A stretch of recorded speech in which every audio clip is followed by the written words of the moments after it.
buenas noches con todos. A nombre del Consejo Regional Lima, les damos una cordial bienvenida y agradecemos a todos los agremiados y espectadores su participación en las actividades programadas esta semana en el marco del 15º aniversario del CAP Regional Lima. Hoy nos reunimos para continuar con la colección de entrevistas denominada Arquitectos Pioneros, que en esta oportunidad un agradecimiento especial a los arquitectos Miguel Cruchaga y Osvaldo Núñez. Gracias por ser parte de esta colección, que el CAP Regional Lima inició desde el 2020. También agradecemos al panel que nos acompaña esta noche, al arquitecto Alberto Champion, vicedecano Regional Lima y directora de Asuntos Tecnológicos, la arquitecta Michelle Yona y la arquitecta Cristina Dreyfus Serrano. Bueno, iniciamos el evento con las palabras de bienvenida del arquitecto Alberto Champion, vicedecano Regional Lima y director de Asuntos Tecnológicos. Adelante, arquitecto, bienvenido. Gracias, Ángela. Muy buenas noches con todos. Muy agradecido a los expositores, a los panelistas y a todos los asistentes que tienen el interés de escuchar esta exposición. Los señores arquitectos a los cuales se les va a escuchar, arquitectos de mucha relevancia, de mucha historia, siempre agradecido con ellos por las enseñanzas que nos han dejado. Bueno, Ángela, sin más que decir, yo te dejo a ti para que puedas iniciar este conversatorio. Gracias. Ok, arquitecto, muchísimas gracias. A ver, voy a hacer una breve presentación. Un momento, por favor. Bueno, ya anunciamos a nuestros entrevistados el día de hoy, el arquitecto Miguel Cruchaga Belaunde y el arquitecto Osvaldo Núñez Carvalho. Ellos fueron entrevistados por dos conocidas arquitectas, arquitecta Cristina Dreyfus Serrano. Voy a leer una breve reseña de ellas para conocerlas. A los que no la conocen, ella se desempeña como coordinadora de investigación de la carrera de arquitectura de la Universidad de Lima, donde dirige grupos de investigación en arquitectura y urbanismo, con especial énfasis en estética urbana, apego al lugar y procesos de enseñanza-aprendizaje en la arquitectura. Ha sido invitada como conferencista y profesora visitante a universidades en el Perú y en el extranjero. La arquitecta Cristina Dreyfus ha estado a cargo de la entrevista del arquitecto Miguel Cruchaga, que en breve la vamos a presentar. Y también nos acompaña ahora en el panel la arquitecta Michelle Yona. Ella, para conocerla, de su experiencia profesional incluye el diseño, la docencia y la investigación. Desde el 2003 es docente en el área de taller de proyectos de arquitectura, llevando hoy uno de los talleres de tesis de la Pontificia Universidad Católica del Perú. Desde el 2009 trabaja con Rafael Zamora en el desarrollo de proyectos de arquitectura y paisaje. Desde el 2018 está a cargo de la dirección del Archivo de Arquitectura de la PUC.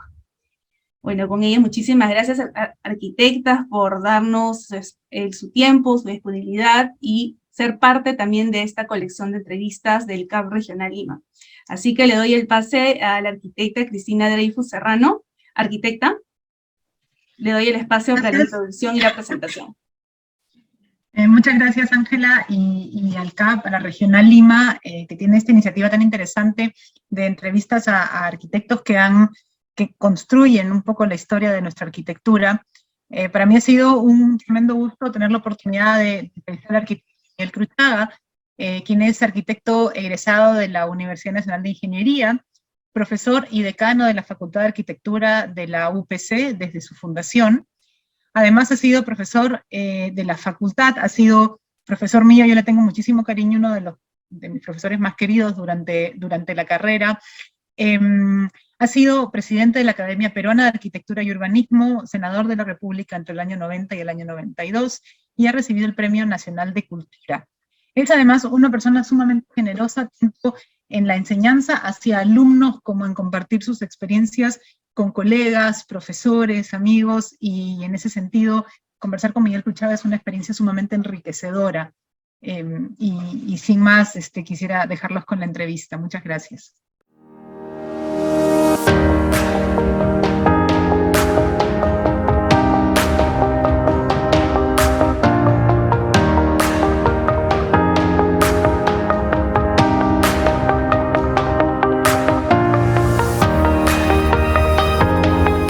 La entrevista es parte de un proyecto que tiene el Colegio de Arquitectos que me parece sumamente interesante, en el cual se hacen breves entrevistas a maestros de la arquitectura peruana.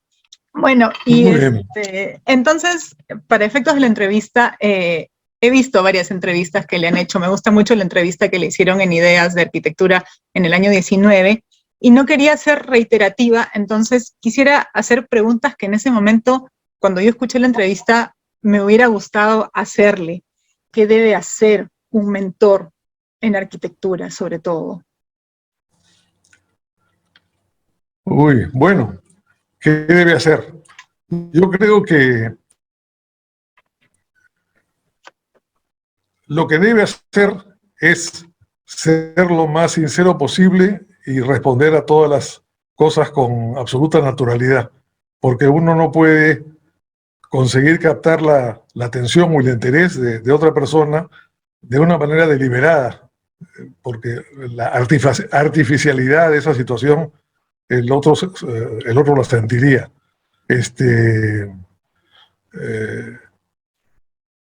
Voy a contar una anécdota para romper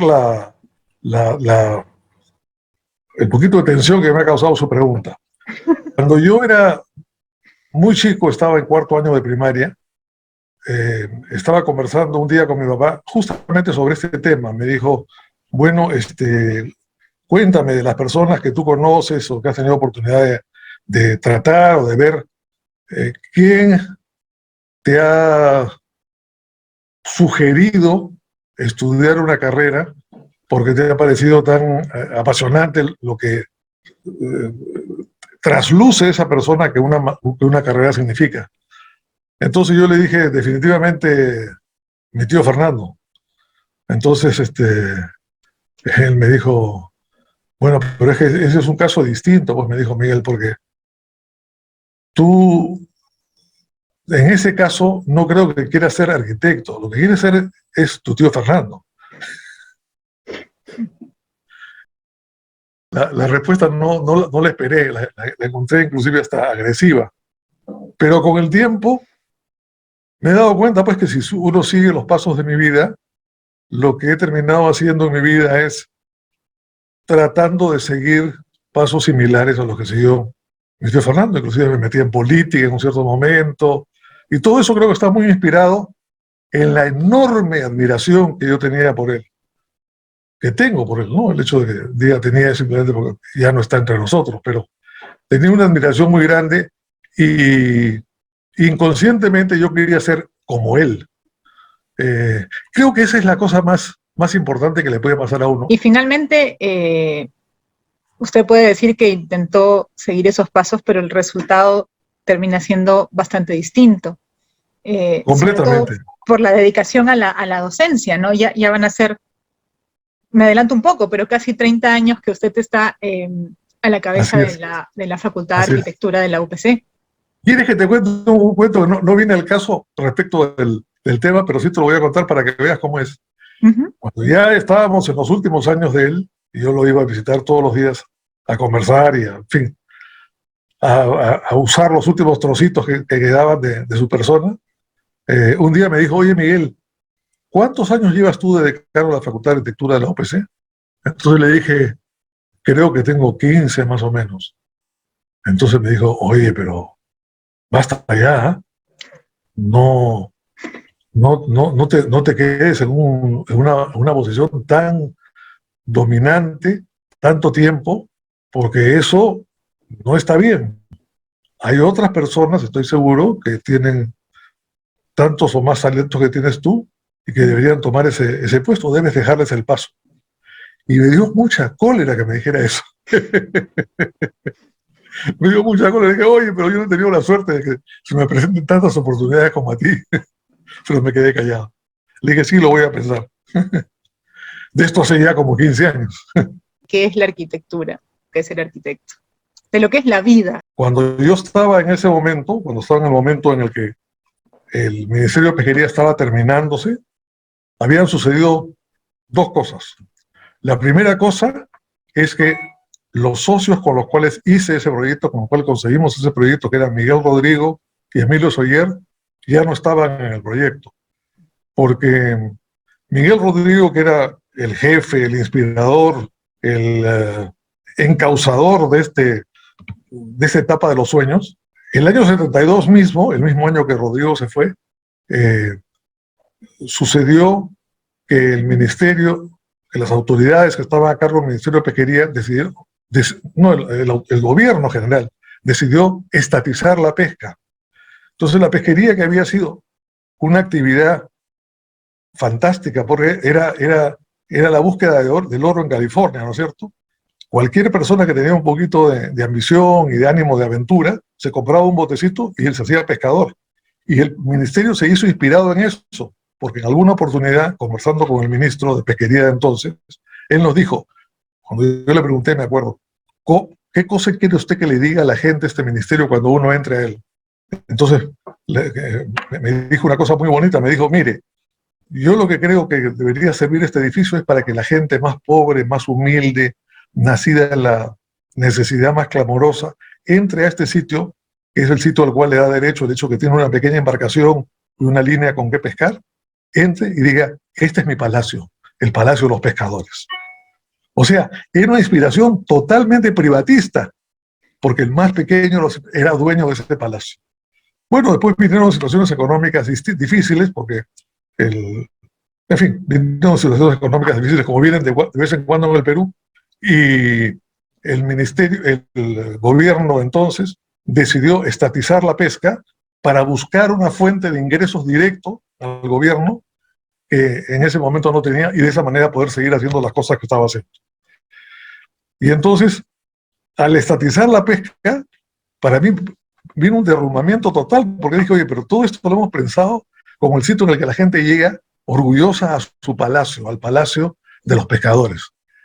Y si no es un sitio privado, si la pesca es una actividad pública, ¿quién es el ente público que va a llegar a un local público para decir, este es mi palacio? Eso es absurdo, ha perdido totalmente sentido todo el proyecto. Cosa que a mí personalmente me dolió muchísimo.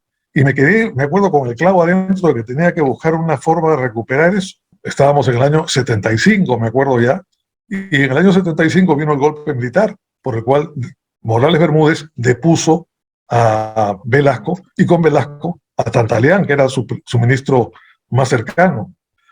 Entonces, de la noche a la mañana, el Ministerio de Pesquería pasó de ser una cosa en la cual estaba al servicio del ministro Tantaleán Manini, y pasó a estar al servicio de un vicealmirante de Marina, porque Morales se lo entregó a la Marina, no se lo quiso entregar a nadie del ejército. Y entonces, un vicealmirante que me acuerdo que se apellidaba Mariátegui, un hombre muy, muy simpático, que me llamó por teléfono 2 o 3 días de esto, y me dijo que quería hablar conmigo. Fui a conocerlo en su despacho, y me dijo, mira, arquitecto, cuénteme todas las cosas generalmente de introducción que uno hace en este tipo de conversaciones, que las hizo con mucha finura, y después me dijo, mira, arquitecto, yo quiero contarle que la persona para la cual está usted haciendo este sueño, no ha soñado nunca con este edificio, ni puede soñar con él, porque se ha vuelto una carga terrible. Hay que estatizar todo, hacerse de todas las pesqueras. Es un trabajo absolutamente monumental, que yo no soñé ni he aspirado a tener. Así que, con sentido de responsabilidad patriótica por la situación en la que está el Perú, yo le pido que busque usted una línea lo más breve posible para que, sin desnaturalizar el edificio, lo terminemos lo antes posible y demos por finalizada esta aventura completamente exagerada y completamente desmedida para las posibilidades del Perú. Terminó en el 75 la obra física, pero en el 80 terminó el gobierno, y con el gobierno vino un nuevo gobierno que no fue otro que el de Fernando Belaúnde. Entonces yo empecé a ir al ministerio para poder hacer el sueño de realidad, y quería poder plasmar el sueño en una propuesta que el presidente Belaúnde me aceptara. Entonces, lo que se me ocurrió fue hacer el museo, el Gran Museo Nacional, en el Ministerio de Pesquería. ¿Por qué razón? Esta es la razón que le di al presidente Belaúnde. El Perú no tiene su Gran Museo Nacional, que es lo que le corresponde. Es lo que tiene México, por ejemplo. Y no lo tiene porque los gobiernos son demasiado cortos para terminar una obra de tanto aliento. Entonces, ahora que tu gobierno está empezando, tiene 5 años por delante, tenemos la particularidad, tenemos el regalo de Dios, me acuerdo que le dije, que este casco está listo, está parado, ha costado 16 millones de dólares. En el estado que tú lo ves, 16 millones de dólares. Yo me acuerdo que cuando estábamos haciendo el concurso para el Museo de la Nación que se hizo en tu primer gobierno, tú me contaste que había un acuerdo con el BID para que cuando el Perú tuviera una determinada cantidad de dinero, le dijera al BID, aquí está la muestra que tengo esta cantidad de dinero, el BID le duplicaba esa cantidad de dinero para que pudiera terminar el proyecto con la suma de los dos mundos. Entonces yo lo que te propongo es, vamos a hacer una valorización internacional que digan cuánto vale este edificio, y con esa certificación vamos donde el BID y le decimos, acá tenemos 16 millones de dólares, porque yo ya había hecho la averiguación, quiero que me den 16 millones de dólares para terminar. Entonces, como tenemos el edificio ya hecho, ya listo, la estructura, y exteriormente no se va a ver nada más que eso, podemos hacer unos fotomontajes, del edificio, haciéndole pequeños arreglos de adecuación, y hacemos una gran intervención interior que no se le ha hecho, porque el edificio nunca se terminó, le conté. Eso terminó la misma historia que le acabo de contar. Entonces Belaúnde me miró con una cara un poco incómoda y me dijo, mira, me llama la atención que me digas esto por 2 razones. Primero, porque uno hace un edificio con un cierto fin. La arquitectura, a diferencia de los hijos, uno los hace con una cierta fisonomía, con una cierta personalidad, con un cierto carácter. Uno lo sueña de una determinada manera. Y ustedes han soñado este proyecto que estoy seguro que, yo no lo conozco todavía, estoy seguro que es muy, muy lindo, pero por personas que han soñado en un ministerio de emprendimiento, en un ministerio de aliento a personas que se meten en la aventura de pescar. Cambiar eso por un museo de todo el Perú es un cambio. Yo me acuerdo que le repliqué, bueno, pero el Louvre tampoco fue hecho para hacer museo, y mira tú. Sí, me dijo, pero ese es un caso, pues ese, no te vas a comparar con el Louvre ahora. Esto es otra cosa. Y además me dijo, hay una cosa que te la debo decir también.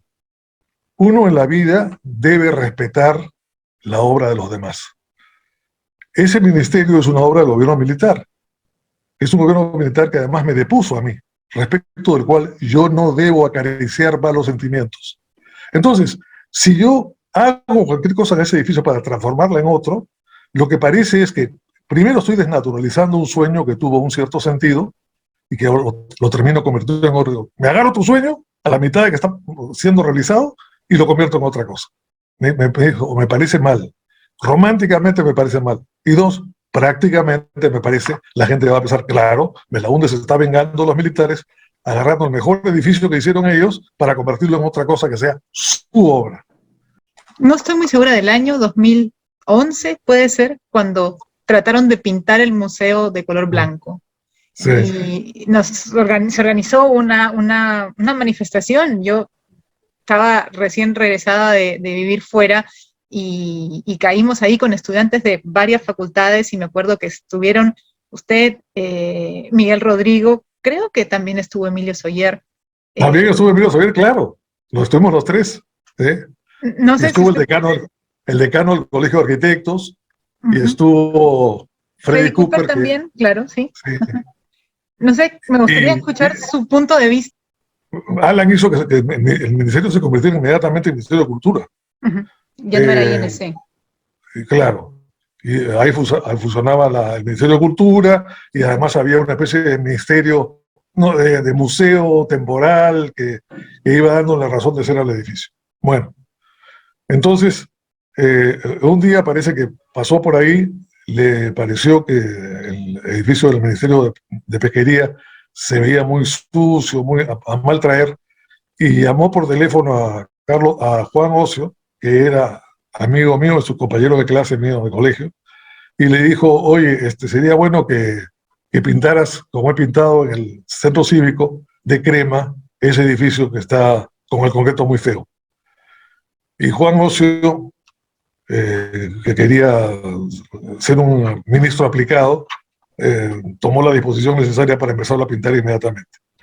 Entonces, cuando lo empezaron, una mañana yo estaba pasando por ahí y vi que había gente pintándolo y me quedé todo desconcertado y me empezaron a llamar personas, y estas personas me llamaron asusando, no puedes permitir esto, que se ha creído, este tipo pintaron una estructura de concreto expuesto, qué sé yo. O sea, ni siquiera fue una iniciativa mía. Alguien me llamó, no me acuerdo quién, pero alguien me llamó, no fue una iniciativa mía. Me sentiría muy orgulloso de haber tenido la iniciativa, pero no fue iniciativa mía. Sabe, arquitecto, que estamos convocando a los estudiantes de tal y cual facultad, y le pedimos permiso para llamar también a la suya, para hacer un acto de protesta ahí en el... Entonces le dije, perfecto, cuente conmigo, yo le voy a avisar a la gente de la facultad y desde luego yo voy a ir y voy a conseguir que la mayor cantidad de gente posible vaya. Entonces llamé pues a Rodrigo, llamé a Soyer, los convencí, qué sé yo, y nos presentamos y hubo la cosa que tú recuerdas. Y en ese evento no pasaba nada, pues había unos andamios, ya no estaba pintando porque era muy tarde, la reunión era a las 7 de la noche, creo. A esa hora no, los pintores ya no pintan, pero se veía que todavía había alguna gente dentro del ministerio. Y hicimos la manifestación que salió muy bonita y que hablábamos varios y con todo el entusiasmo. Vinieron los canales de televisión, los periódicos, sacaron mucha información en la prensa. Y en un momento del acontecimiento se me acercó un muchachito muy sencillo y me dijo, ¿usted es el señor Luchaga? Sí. Vengo de parte del señor Ocio para entregarle este papel. Entonces en el papel decía, Miguel, quiero avisarte que he dispuesto que mañana se interrumpa el proceso de pintado porque le he contado al presidente lo que está pasando y la indignación que los arquitectos tienen y él no quiere ocasionarles a ningún disgusto, así que por favor anuncia esto. Entonces anuncié porque iban a interrumpir la pintada inmediatamente y terminó el evento. Esa es la historia del evento. ¿Cuál considera usted que es la importancia de la participación de los arquitectos o los estudiantes de arquitectura en política, en gestión municipal, en esta participación que trasciende la disciplina y que tiene más que ver con el ser ciudadano, desde el punto de vista de un arquitecto, ¿no? Bueno, yo creo que es muy importante, pero al mismo tiempo hay que hacerlo con mucho cuidado. ¿Cuál es la razón? El arquitecto, en esto me voy a aparejar a los médicos, como el médico es un profesional de servicio, es un profesional que está a la disposición de la gente, en el caso nuestro, para hacer posible sus sueños. Entonces, si uno en un momento dado, por una causa muy justificada, se vuelve un ogro, deja de ser amigable con alguna de la gente. Y eso, de alguna manera, mella el resplandor que debe tener la limpieza de un arquitecto. Un arquitecto debe ser muy comedido en la manera como reacciona frente a las cosas, porque nosotros tenemos la obligación de despertar la confianza de la gente para que la gente confíe en nosotros sus sueños. Eso es una cosa muy delicada que yo la tengo muy clara. En la profesión habían algunas personalidades, seguramente las hay todavía ahora, lo que pasa es que yo hago mucho menos vida gremial a estas alturas, pero habían personajes que eran brillantes, arquitectos con mucho talento, con gran capacidad de lucha, con empeño, etcétera, pero muy agresivas para hacerlo. Y esas personas se quedaban sin hacer arquitectura, porque las características agresivas de su personalidad los distanciaban de mucha gente, no voy a decir de todas, pero de mucha gente, de la capacidad de que esa gente les confiara una cosa tan delicada como son sus sueños. De manera que yo siempre he tratado de tener mucho cuidado con eso. No sé si lo he explicado bien, pero he tratado de explicarlo lo mejor posible.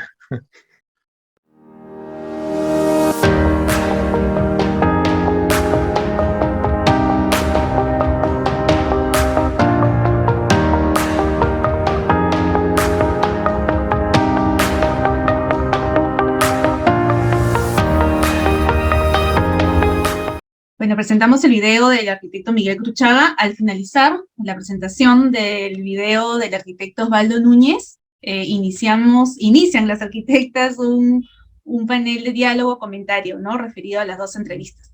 Así que, arquitecta Michelle Yona, tiene el espacio. Adelante.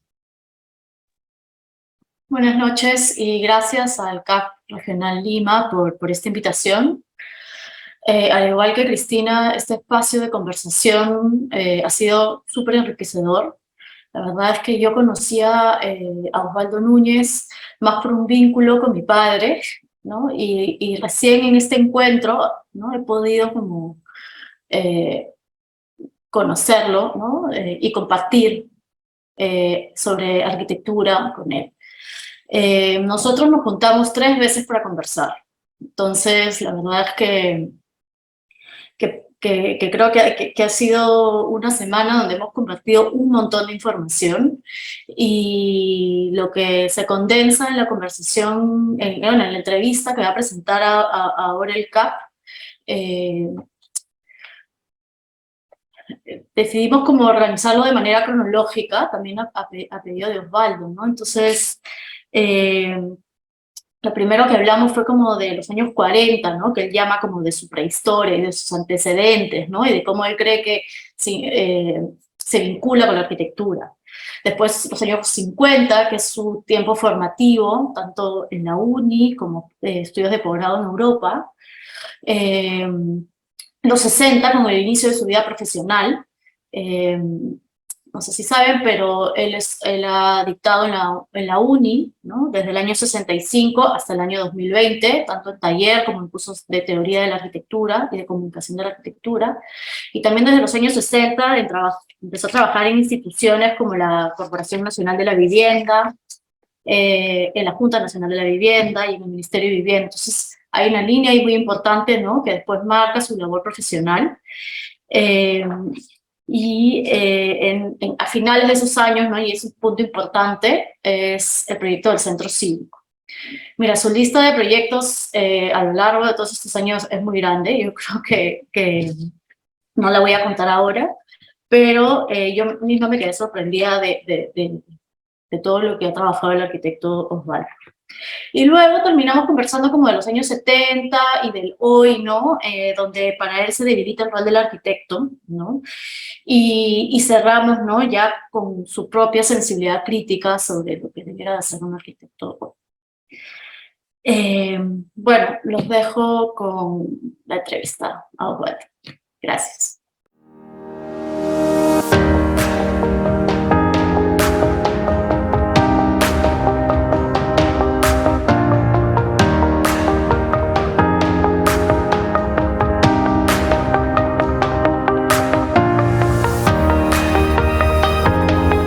¿Qué te parece si vamos conversando por décadas y vamos contando, empezando, digamos, por la década de los 40, ¿no? Que creo que es una época importante para ti porque ahí aparece la vocación, ¿no? Por la arquitectura.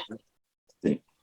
Claro, bueno, muchas gracias por la entrevista, me siento muy contento de poder comunicarme contigo y a través tuyo con el colegio y la profesión, y en fin, quien puede interesarse en estos temas. Efectivamente, los años 40 son los años de formación, y se va gestando una vocación que en mi caso es un poco producto creo que atribuyo esta vocación a un ambiente familiar muy estimulante para las artes y las letras. Y yo he entendido, al final ya de mi educación escolar, que la arquitectura de alguna manera respondía a esas dos motivaciones que se habían venido generando dentro de mí. Por este ejemplo de mis padres, Estuardo Núñez, un hombre muy destacado en las letras, y mi madre, Cota Carballo, una pintora, una mujer de múltiples talentos, y con una vocación de madre extraordinaria, ¿no? Ella ha llevado un diario nuestro desde que yo estaba, ¿no? Todavía en el vientre de mi madre, hasta mis hijos y hasta mis nietos, ¿no? Anotando casi todos los días los incidentes, ¿no? Las peculiaridades de cada uno de sus hijos y de nietos. De manera que hay una vocación familiar muy fuerte que se traduce para ella en una vocación por los niños, por la literatura infantil, por los cantos infantiles. Tiene novelas, ¿no?, para niños, ilustradas por ella y después por mi hermana en ediciones posteriores. De verdad que esto crea un ambiente que yo creo que explica un poco esta vocación, ¿no? Eso es durante los años 40, ¿no? De manera que habría que pasar a la década siguiente para ver de qué manera, ¿no?, desarrollo esta vocación, ¿no?, en la universidad y en otras actividades, ¿no? Sí, Osvaldo, en la década de los 50, ¿no? Ahí enmarcamos tus estudios de arquitectura en la UNI, ¿no? Cuéntanos primero en qué contexto social o político estudias. Sí, bueno, me parece que fueron los años dorados de la Facultad de Arquitectura, ¿no? Los años 50, que es cuando yo termino el colegio y entro a la universidad.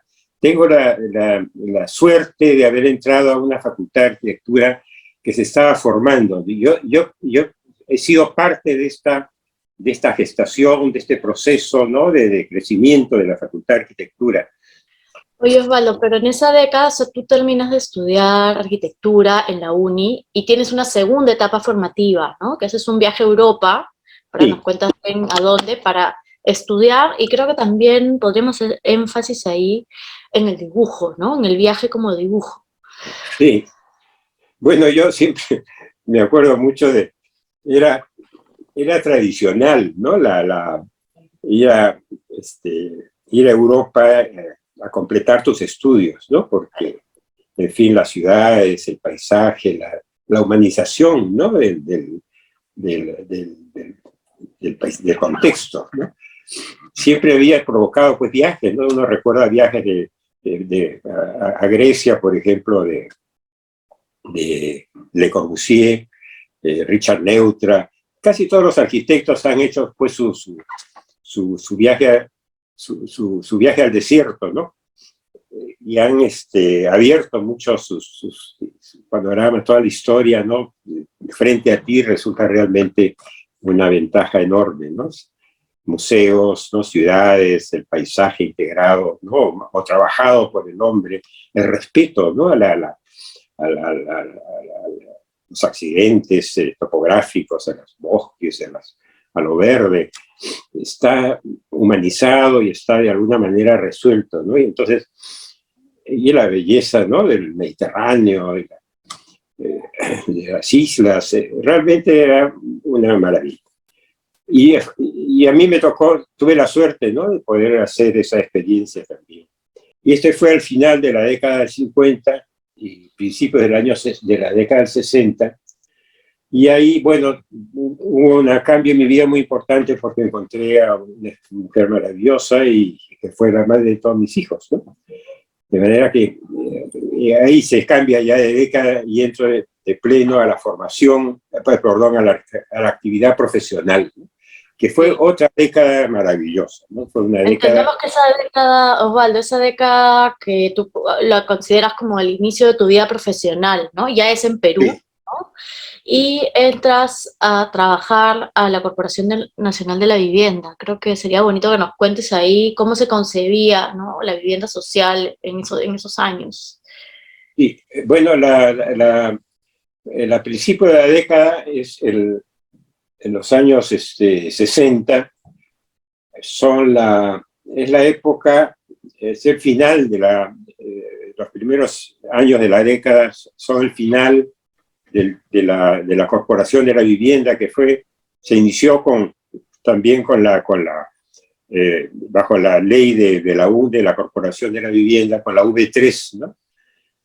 Y después, y yo alcancé la época en la cual se construyen las unidades vecinales, ¿no? Las unidades vecinales, en el caso de Huampaní, centro de entretenimiento para los maestros y para los funcionarios públicos en general, ¿no? Había en ese caso, en esa época era muy importante, ¿no? Y estaba muy formalizada la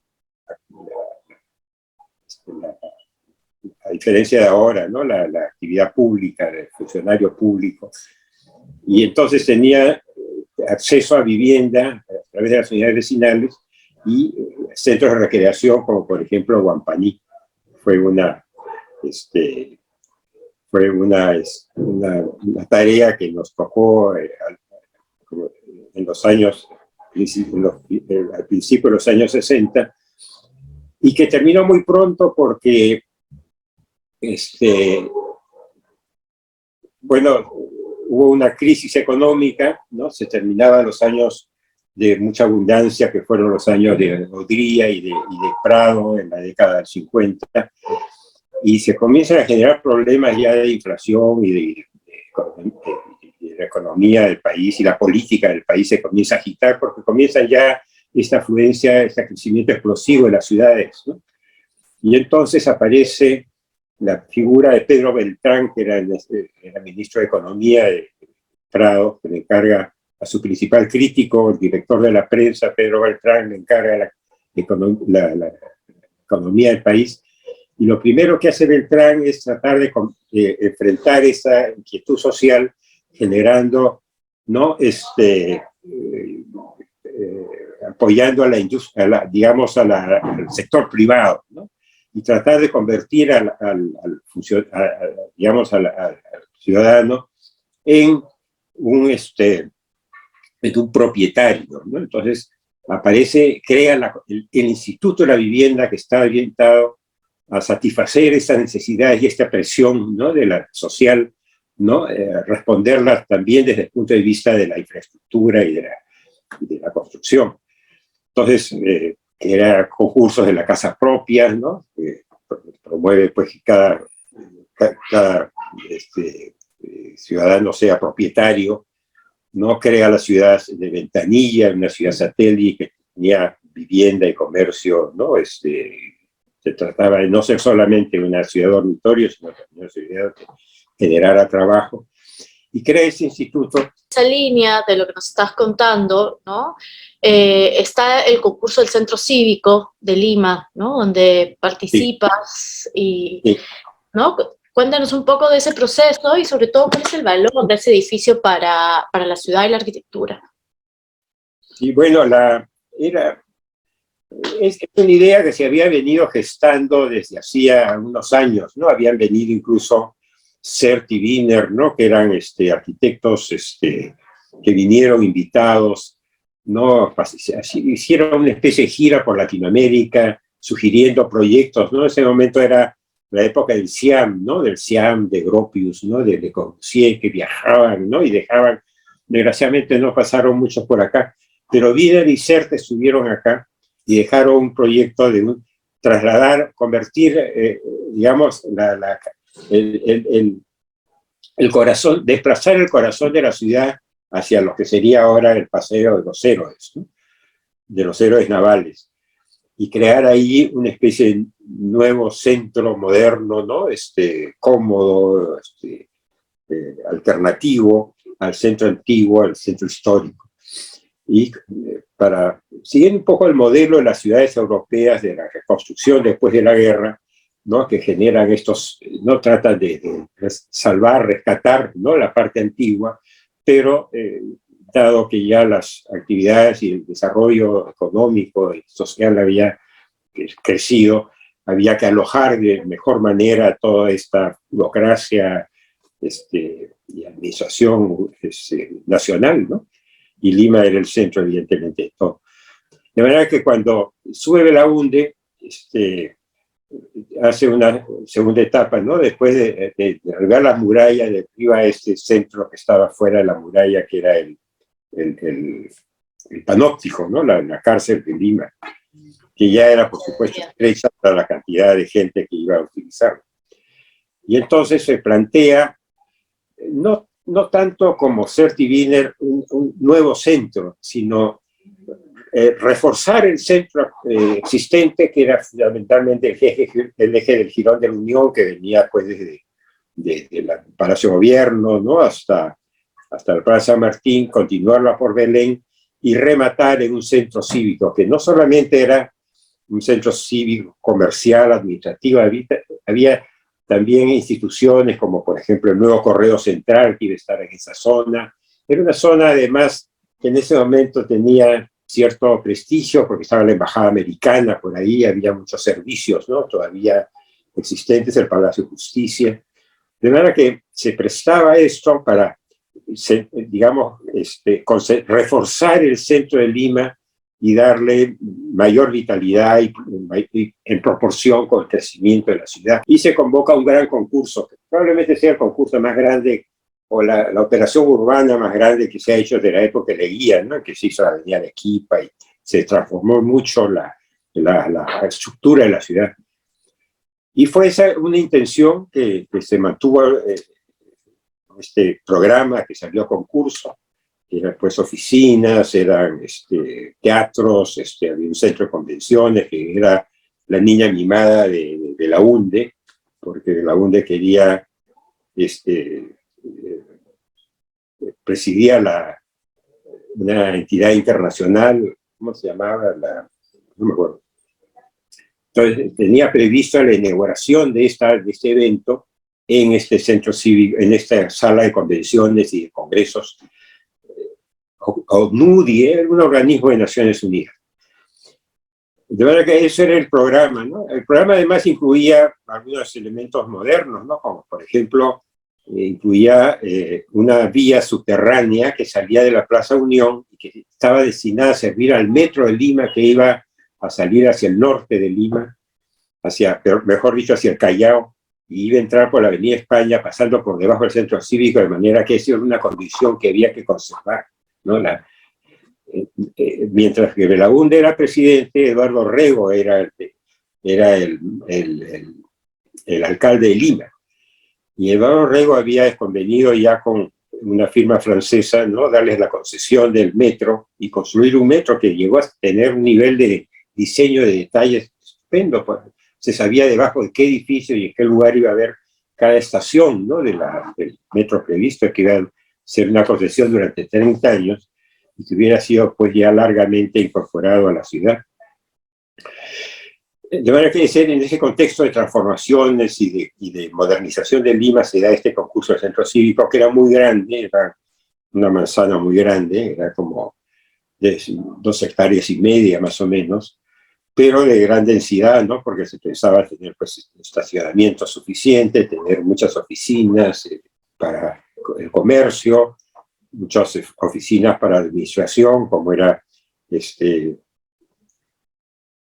bueno, había el hotel, había vivienda, era un complejo, había el centro de convenciones, tenía muchos detalles, ¿no?, muchos programas de mayor detalle. Y se solicitaba un concurso, la participación de grupos más grandes, capaces de resolver en poco tiempo un problema de esta magnitud. Entonces se convoca, me parece que estaban 5 arquitectos, por lo menos, en cada equipo, ¿no?, con una cierta experiencia previa.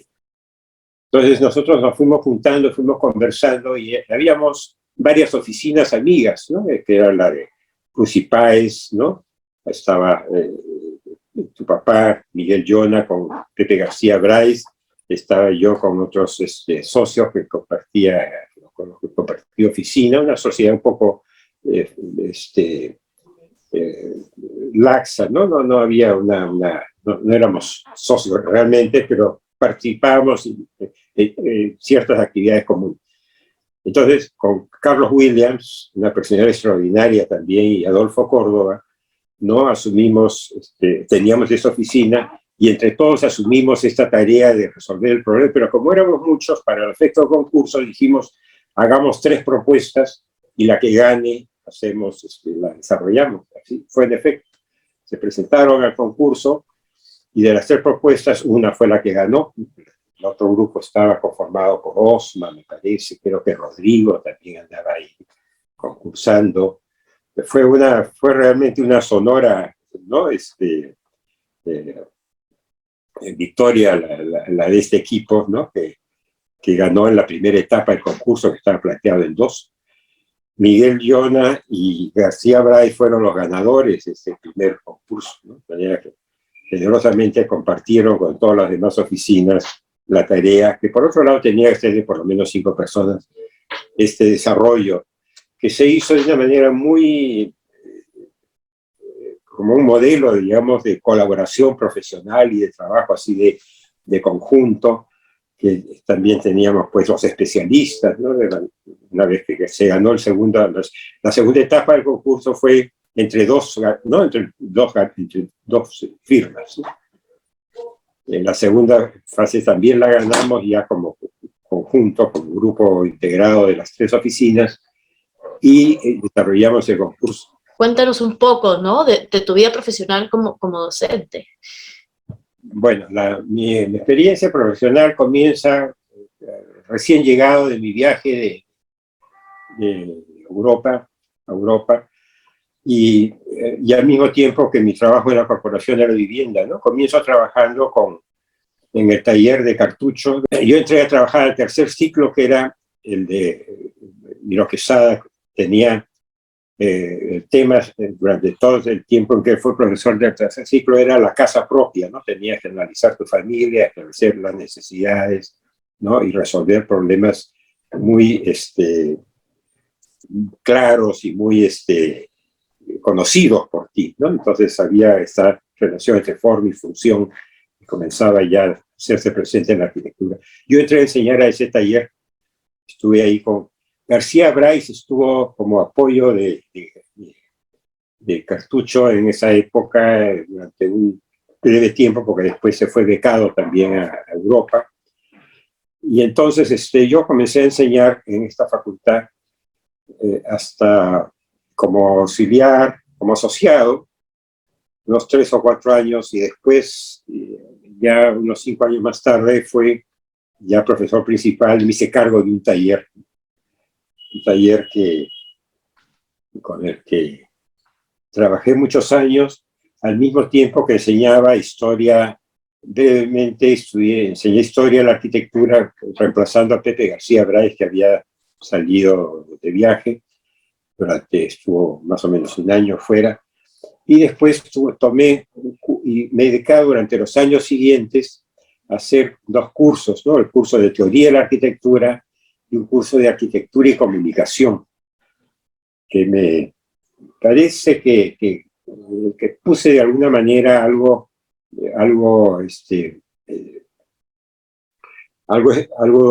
elaborado por mí, ¿no? Algo que creo que era sugerente, tuvo cierto éxito me parece a mí, en la formación de mis alumnos, ¿no? Y que los he tenido hasta el final, ¿no? Y ahora ya he pasado la posta a un grupo de gente más joven.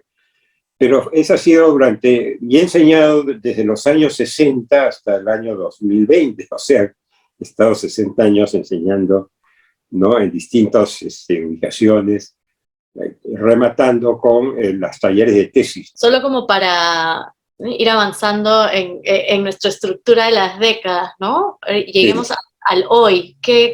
¿A qué te dedicas hoy? ¿Qué haces en tu día a día? Bueno, me jubilé justo antes de la pandemia, con lo cual no he aprendido todavía a usar el Zoom ni a todos estos medios que hay ¿no? de socializar, ¿no? De comunicarse, ¿no? De verdad que tengo grandes problemas para poderme comunicar contigo de esta manera. Ahora me dedico a dibujar, sobre todo, ¿no? Tengo algunas cositas que de vez en cuando llegan, ¿no? Pero a mí siempre de la arquitectura me ha gustado el dibujo, ¿no? Yo siempre para mí la etapa ideal, ¿no? del proceso creativo es el anteproyecto, ¿no? O sea, tratar de expresar, ¿no? El dibujo. ¿Quién es Osvaldo Núñez? No sé, tiene muchos defectos, es una persona muy incompleta, pero en fin, hay que aceptar lo que es, ¿no? Pero he tenido mucha suerte en mi vida, yo soy un hombre muy afortunado desde el punto de vista familiar, por ejemplo, ¿no? Porque tenía una familia maravillosa, tuve una pérdida muy grande, pero ahora he recuperado de alguna manera esa familia, se ha reconstituido una nueva familia, y en fin, disfruto mucho, por ejemplo, viviendo en proyectos que yo he hecho, porque de alguna manera siento que hay una parte de mí en estos ambientes, ¿no? Eso es, siempre he estado, mi vida está ligada a la arquitectura, ¿no? Siempre he vivido en casas hechas por mí o en departamentos, edificios hechos por mí, y tanto acá como fuera de Lima, ¿no? De manera que en eso estoy, soy una incógnita, no acabo de conocerme, y hay cosas que no quiero, que no quiero reconocerme, pero en fin, vamos a ver, pues tengo todavía muchas esperanzas, ¿no?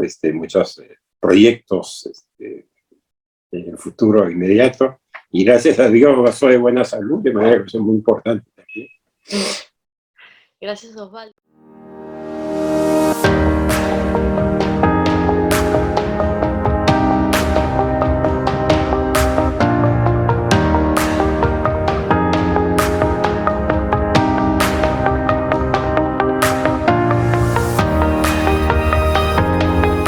Bueno, agradecemos nuevamente a nuestros arquitectos pioneros, el arquitecto Miguel Cruchaga y el arquitecto Osvaldo Núñez, y a las entrevistadoras, las arquitectas Cristina Dreyfus Serrano y la arquitecta Michelle Yona. Bueno, como segundo bloque, les doy el paso a ustedes, arquitectas, con el intercambio de ideas. Hola, Cristina. ¿Quién inicia? Ahí está. Y arquitectos, adelante. Bueno, primero yo lo que quiero como decir que, ¿no? Por esta iniciativa del Colegio de Arquitectos, ¿no? Es una recolección de buenas, no sé, anécdotas o historias, ¿no? Que van acompañando esta historia de la arquitectura y de la ciudad, ¿no? Que es como esta historia viva, no sé, esta historia narrada, me parece súper interesante. Y claro, las entrevistas son mucho más largas, ¿no? Había un esfuerzo de recorte, pero me parece, ¿no? Interesante, y además hacer este paralelo entre dos personajes, ¿no? Que en el recorte no se ve mucho, pero Osvaldo Núñez también le pone un peso importante ¿no? A ciertos maestros, y entre ellos a Fernando Belaúnde, ¿no? Porque creo que también son una generación de arquitectos donde lo político, lo social, lo urbano y la arquitectura ¿no? Es un todo. Yo creo que ahora todo está un poco más, como decía el mismo Osvaldo, más dislocado, quizás, ¿no? Entonces, nada, me gusta, ¿no? Como ir reconstruyendo esta historia a través no sé, pues, de la historia viva, esa historia que no está escrita, digamos. Yo quisiera agregar también que hay tal vez una cosa generacional, ¿no? Que estos arquitectos han sido nuestros profesores. O sea, yo creo que, al menos en mi historia profesional, he tenido la suerte de tener muchos maestros, muchos mentores, arquitectos de otras generaciones que, como Michelle dice, participaron activamente en la construcción de nuestras ciudades, y por diferentes razones es algo que muchos estudiantes de la arquitectura actualmente no tienen. En algunos casos porque por leyes extrañísimas obligan que las personas se retiren a los 70 años, en otros casos porque las carreras o las facultades son tan grandes que no todos tienen la oportunidad de tener grandes profesores. Entonces, sí me parece interesante no solo que las entrevistas construyan un discurso sobre la construcción de la arquitectura, sino también sobre esta mentoría, este conocimiento que se ha ido pasando entre las generaciones. Y es un poco como poder gozarlos un momento, como si durante el rato de la entrevista fueran profesores de todos nosotros, lo cual es una situación como de lujo, ¿no? Se extrañan los grandes maestros, y se extraña poder tener este diálogo con los grandes maestros, creo. Sí, de hecho, en la conversación que fue súper larga, ¿no? Algo que tienen ellos es que tienen una lectura de la ciudad, básicamente, por lo menos en el caso de Osvaldo, donde ellos han visto un proceso de un cambio bien grande, ¿no? Entonces, él como que estaba como muy decidido, ¿no? Que quería contar esto como a través de las décadas, porque él decía, cuando yo estudié, ¿no? El arquitecto era uno y la ciudad era una, y luego, ¿no? Ha habido una evolución, ¿no? Y claro, esto lo cuentan desde su experiencia, entonces ellos contienen como grandes maestros una cantidad de información que va más allá, ¿no? de lo que uno puede aprender, no sé, desde la obra de arquitectura o desde el salón de clases. Ya tienen una mirada mucho más sensible y crítica sobre lo que iba pasando. Entonces, para mí fue súper interesante porque ahorita como en la entrevista se ve que él va hablando de su experiencia propia, ¿no? De las cosas que le han ido pasando, a través de estas décadas que quería como establecer, ¿no? Pero en las conversaciones más sueltas, él lo ligaba mucho, ¿no? Al enrarecimiento de la ciudad de Lima, ¿no? Y a esta como incapacidad de acoger la migración, y que hoy, ¿no? El arquitecto está como mucho más encapsulado, y eso no solo lo narra, o lo narraba en términos como de cómo todo nuestro contexto ha ido cambiando, y cómo, ¿no? Finalmente, ¿no? Termina por tener una mirada del rol del arquitecto hoy, sino que también cómo la docencia, ¿no? Que también él ha estado metido desde los 60 hasta el 2020, también ese proceso, ¿no? Había tenido una cierta, no sé, no sé si era decadencia, pero con la cantidad de alumnos, con la cantidad de facultades, y qué era lo que se debía de enseñar y qué no. Entonces, esa claridad que tienen hoy ellos, ¿no? Después de tantos años, la verdad es que, bueno, no sé, de repente algún día el CAP cuelga la entrevista completa en su canal de YouTube, sería interesante. Sí, sí, lo mismo para entrevista al arquitecto Cruchaga, hay Sí, pedazos súper interesantes. Sí, eso es lo que les indiqué. Bueno, a cada una es una entrevista de casi 60 minutos, ¿no? Un poquito más fue el arquitecto Osvaldo Núñez, así que hemos tratado de tener parte por parte, tema por tema, pero obviamente en 18, 20 minutos es un poco difícil con tanta información, pero bueno, se logró. Inclusive que el formato es de 15 minutos, pero, ¿no? Como comentamos de un inicio, pero sí ha sido Sí. muy, sí, muy difícil. Pero bueno, y no sé si tienen algún comentario adicional más para ya ir cerrando, arquitectas, como Yo creo palabras que ya.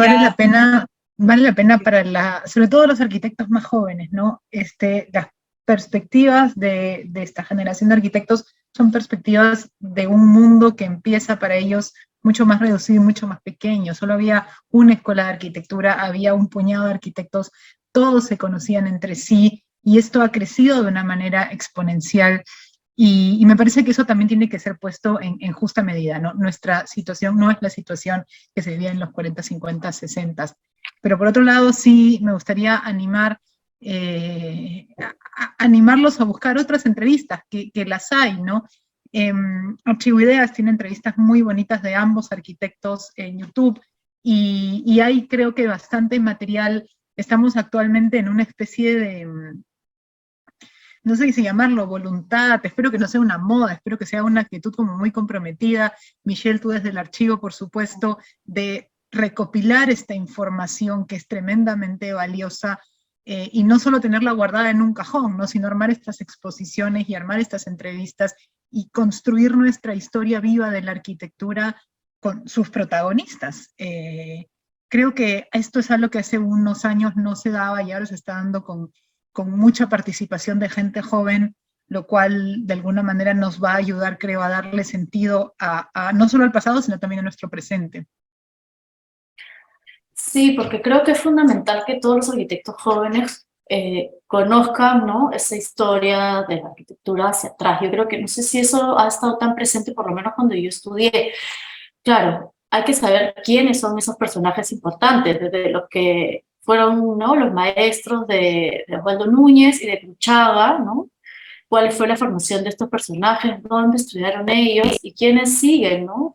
Porque claro, yo recuerdo que de chica yo me paseaba por la ciudad de Lima y mi papá me decía, mira, ese edificio es de tal arquitecto, y me contaba alguna historia. Entonces, yo tengo una construcción de la ciudad de Lima que tiene una narrativa desde la arquitectura, pero yo no sé si hoy los estudiantes se paseen por la ciudad y puedan reconocer eso, ¿no? Y yo creo que es importante que reconozcan las ciudades de sus edificios o desde sus planeamientos urbanos, ¿no?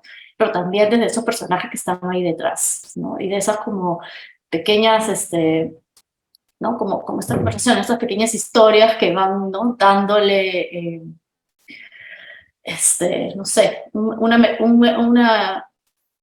yo creo que a partir de estas conversaciones se le agrega pues emoción a la arquitectura, anécdotas, ¿no? O sea, uno se llega como a vincular de una manera más personal con ese arquitecto y con ciertas historias y es importante, ¿no? O sea, todos estamos aquí, deberíamos ser una misma comunidad de arquitectos, ¿no? No debería haber tanta distancia que antes, ¿no? Como lo contaba Osvaldo, con el concurso del centro cívico, eran un grupo más reducido, como dice Cristina, pero eran una comunidad, ¿no? Y eso, aunque no podamos tener esa misma vinculación tan fuerte, porque todos eran amigos, ¿no? Y creo que, por lo menos, conociendo de dónde venimos y cómo está construido nuestro presente, nuestra ciudad.